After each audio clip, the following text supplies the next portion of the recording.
அஸ்ஸலாமு அலைக்கும் வரஹ்மத்துல்லாஹி தஆலா வபரகாத்துஹு. லா இலாஹ இல்லல்லாஹ். அல்லாஹ்வின் நல்லடியார்களே, நாம் அல்லாஹ்வுடைய நேசத்தை பெற வேண்டும் என்று சொன்னால் நாம் நாயகம் ஸல்லல்லாஹு அலைஹி வஸல்லம் அவர்களை பின்பற்ற வேண்டும். இறை நேசர்களாக இன்று எத்தனை நபர்கள் இருந்து கொண்டிருக்கிறார்களோ அவர்கள் அனைவரும் ரசூலுல்லாஹி ஸல்லல்லாஹு அலைஹி வஸல்லம் அவர்களுடைய வாழ்க்கையை தன்னுடைய வாழ்க்கையாக ஆக்கி கொண்டார்கள். இன்று உதாரணமாக யார் ஒருவர் ரசூலுல்லாஹி ஸல்லல்லாஹு அலைஹி வஸல்லம் அவர்களுடைய வாழ்க்கையை தன்னுடைய வாழ்க்கையில் 10% எடுத்துக்கொண்டாரோ அவர் அந்த 10% அல்லாஹ்வுடைய நேசராக இருக்கிறார். யார் ரசூலுல்லாஹி ஸல்லல்லாஹு அலைஹி வஸல்லம் அவருடைய சுன்னத்தான அந்த வாழ்க்கையை 50% எடுத்துக்கொண்டாரோ அவர் 50% அல்லாஹ்வுடைய இறை நேசராக இருக்கிறார்.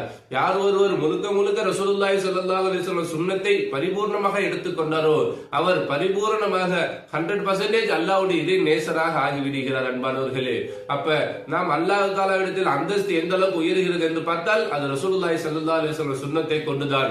விலாயத்துடைய உச்ச